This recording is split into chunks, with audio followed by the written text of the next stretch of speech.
Hi there. So today's session is going to be about track and field and plyometric training. Plyometric training are exercises that are powerful aerobic exercises used to increase your speed, your endurance and your strength. They require you to exert maximal muscle effort for a short period of time, and it's also known as things like jump training.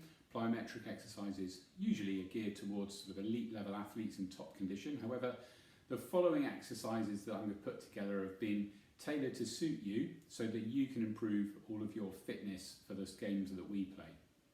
Plyometric exercises are going to cause quite a lot of stress to the tendons and ligaments, and particularly the lower extremities, so the ankles and the knee joints. It's important that you have the strength and fitness necessary to do these exercises safely and effectively. So please make sure that you choose suitable heights and distances when completing the tasks that I've set for you. That will become apparent in a moment when we look at some of those exercises. If you're unsure, then always make sure you go for the lower level exercise so that you're not pushing yourself too hard. These exercises are often going to get the muscles to, they are going to get the muscles to contract eccentrically, and that's to say that as the muscle contracts, it lengthens. This is especially useful for the athletic movements of the body, particularly in track and field and the team games that we play throughout the school year. And it's a great way to train for strength, for power, for speed and for jumping. And it's going to underpin all of your sporting movements, allowing you to generate maximal force during the activities. These exercises are really, really good for all the team games that we do throughout the school year, like I've said. And we're going to distinctly put them into two groups. So look at ground contact time. So those with a high ground contact time will be anything greater than a quarter of a second, and those that are low ground contact time are ground contact times less than a quarter of a second. And it will be quite obvious which exercises are split into which groups. So I hope you enjoy the session, and please do take care. It's only a short session, and each exercise is going to have 3 sets, and they're going to work between 8 to 12 repetitions in those sets, dependent upon your level. Remember, the other way that we can change the level is to increase the height that you may be jumping from or jumping up onto, or the distance that you use either side in your jumps. Please make sure that you do this safely. If at any stage you've got any pain in those knees or ankles, you stop the exercises and you can come back to them when you're a little bit stronger. Enjoy it and work hard.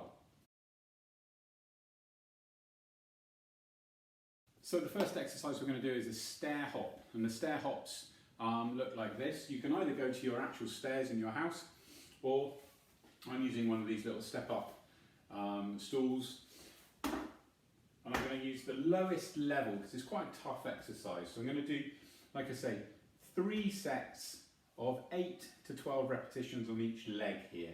3 sets of 8 to 12 repetitions. So I step back and I hop up from the right foot onto the stair. 1, 2, 3, 4. Change the position so you can see it from front on.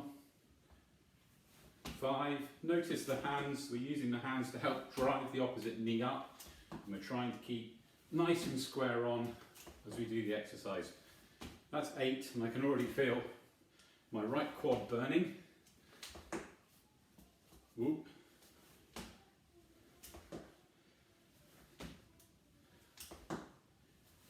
That's 12. And change legs, and that'll be the end of the first set.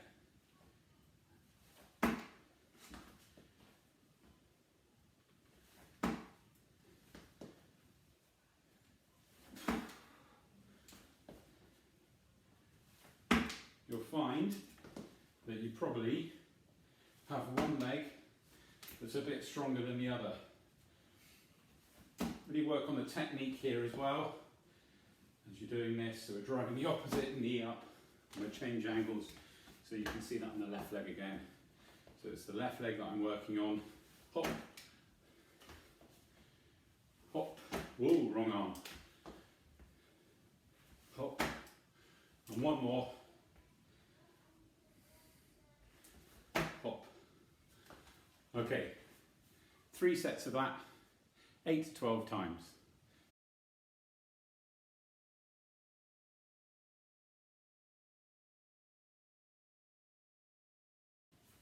All right, next exercise then. These are lateral bounds, where we're going to be jumping from the left to the right, and we're going to do 8 to 12 jumps. So what I want you to do is start across on one side in a squat position, and you're going to jump as far as you can across to my left hand side, landing on the outside leg where you absorb all of the pressure and jump back to the right hand side. Each time you jump is 1 repetition. So it looks like this: one leg, jump, land is 2, 3, without putting the foot down if you can, 4, 5, 6, 7, 8, 9, 10, hold it still, 11, 12. So that's the first set. Give yourself a little bit of a break. We'll see it from the side on as well, trying to hold that body nice and tall with a straight back, pushing the bum out on one leg, jump, jump, 3, 4, 5, 6, 7, 8, 9, 10, 11, 12. So again, we're going to go 3 sets of that, 8, 10 or 12 repetitions, and we're jumping from one side to the other under real control. These are all long ground contact.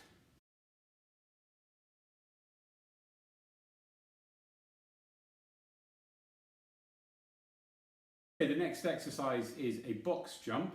Now, obviously we haven't got a 48-inch high box for you to jump onto, but I'm sure there'll be something. Please check with your parents before you jump up on your nice expensive sofa. I'm going to use 2 chairs, either the lower height of the one I did my hop onto, which I might find a little bit easier because it's quite low down, 2 feet together and a real powerful jump using your hands up onto the box and back down again. Remember the soft knees as you land. If you find that one quite easy, then you can always change on your second set to a harder one. Make sure that the chair's not going to slip away from you with a really good high jump, using your hands to help.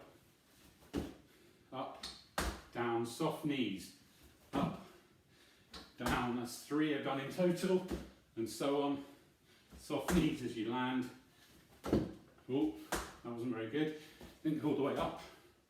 To say the whole foot's got to go on to the object that you're jumping onto, otherwise you'll risk that object slipping out. So that was quite hard. You might go down 1 for the final set. So those are our box jumps, 3 sets of 8, 10 or 12 repetitions, and you should be feeling some burn in those quadriceps and those gluteals at the moment.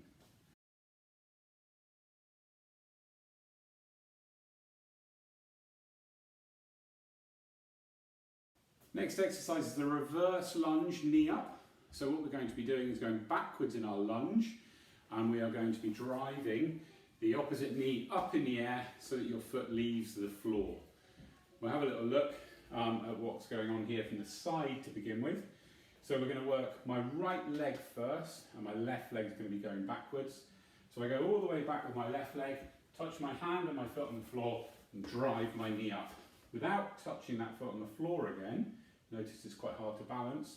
We go all the way back down, touch, hop, balance, hop. That's 3, 4. Let's turn around, look at it front on. 5, balance.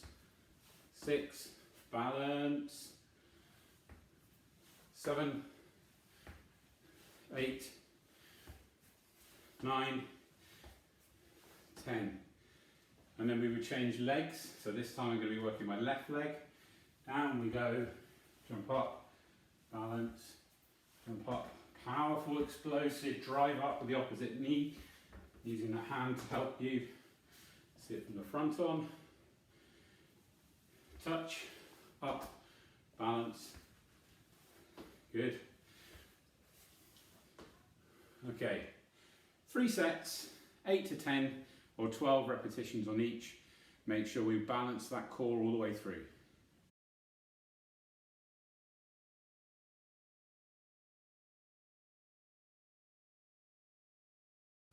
Next exercise is a Superman. Now you may well want to try and get yourself somewhere comfy to do this rather on the stone floor that I've got. So bring out my yoga mat. I'm going to go side on here, hopefully you'll be able to see everything going on. Let's bring it back a little bit. So what we're looking to do is really engage the core here, make sure we've got a nice neutral spine, and we're activating the gluteals and the core abdominal area in order to maintain a really strong position. You're going to work your opposite hand and foot in this exercise, and each time you have worked both the right hand side and the left hand side, you're going to count 1 repetition. Supermans look like this. Go down into a box top position. Enough room, just about. Remember, neutral spine, so we're able to just look over our eyebrows and keep that back flat. And we're going to drive the left leg all the way back and the right hand forward, slowly coming back to the middle, and we're trying to stop any rotation of the hips as we do this. That's 1 repetition. It's slow and controlled. 2 repetitions. You've got to do right and left in order to count the rep. That's 3. I'm going to turn this around so you can see what it's like from the front. Neutral position, shoulder blades together, hips up, left foot and right arm out. Each time you do both right and left, that is 1 repetition. Trying to stop the body rotating left and right. And again, we have 3 sets, 8, 10 or 12 repetitions on each. This one is obviously a long ground contact time for this exercise.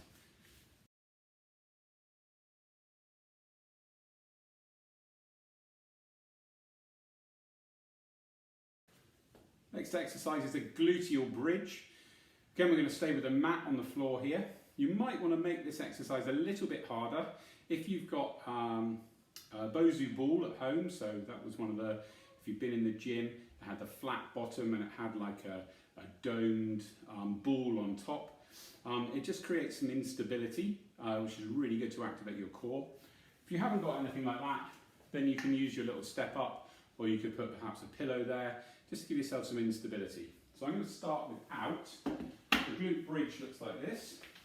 Lying down on our back, and we are going to have our feet tucked in towards our bottom, our hands flat on the floor, and we're going to lift our hips up in the air.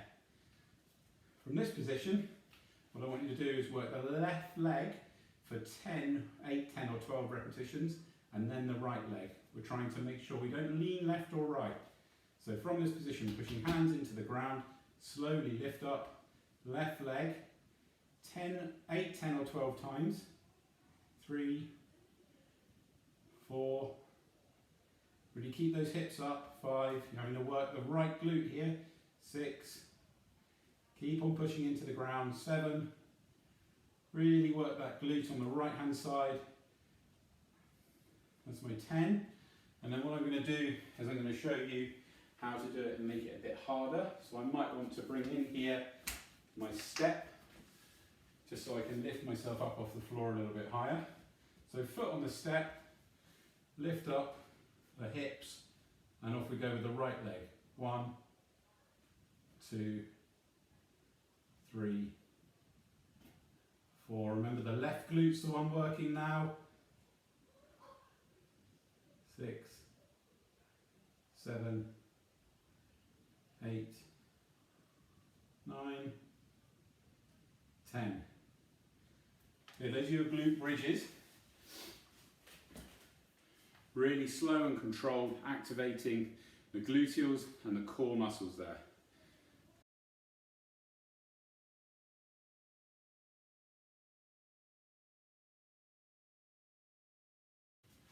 Alright, this is a tough exercise, and this is looking at low ground contact times. We've got really short ground contact, under 1/4 of a second here, and that's the really important part to this exercise.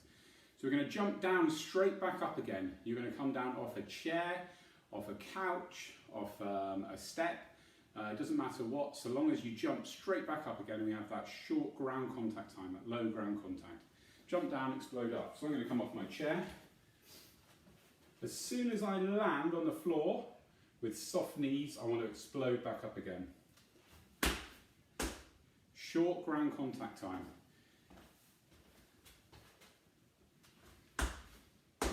Use your hands to help you drive back up again.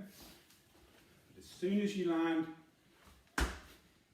you're looking to jump back up. There's no need for you to jump off the chair. Just come down off it and straight back up. Again, 3 sets, 8, 10 or 12 repetitions of each set. Short contact time with the ground.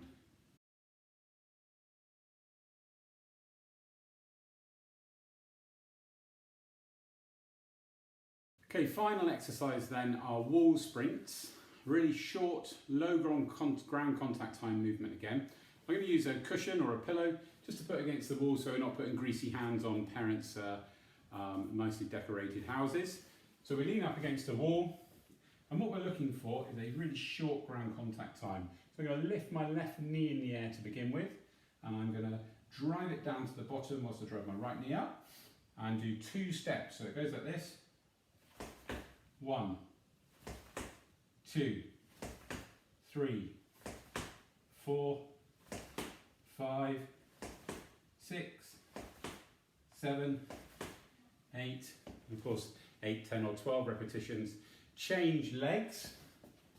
So we'll start with the right knee in the air this time. Try to make sure that we've got a nice straight line between shoulders, hips, knees and ankles in that starting position. 1, 2, 3, 4, slow that one, 5, 6, 7, 8. You find it's quite hard work if you really concentrate on that exercise, and we're looking for that short contact time with the ground again, fast footwork as you go through that.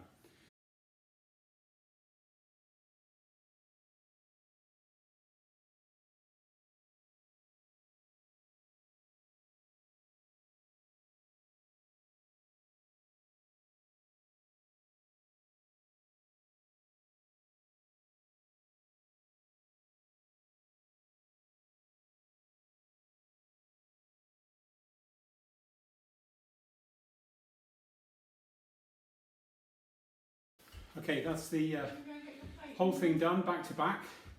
It's hard work if you make sure you keep that technique all the way through. It's no shame if you start on 12 reps to go down to 10 or 8 or to lower your jump heights, but just make sure we really perform those with great accuracy, really good control and great body tension, following the techniques that I've demonstrated all the way throughout. It'll make you faster, stronger, more powerful and better on the sports field. Don't forget to link this into what you're doing in your Everlearner work, thinking about muscle contractions there, eccentric, the lengthening of the muscle as it contracts, and thinking about the jumping, the joints, the way that muscles work together in antagonistic pairs. Those of you in year 9 and 10 looking at doing some of that in our GCSE course, that would be brilliant. But also thinking about this as methods of training and different types of training, whereby you vary it to stop any boredom. We've all done that in our PE lessons from September right the way through to Easter, looking at the principles of training, the types of training, the methods of training, and looking at your health and your fitness. And this is a perfect type of exercise to link into all of that. I hope you've enjoyed it, and I hope you're keeping yourself fit and healthy. Thanks very much.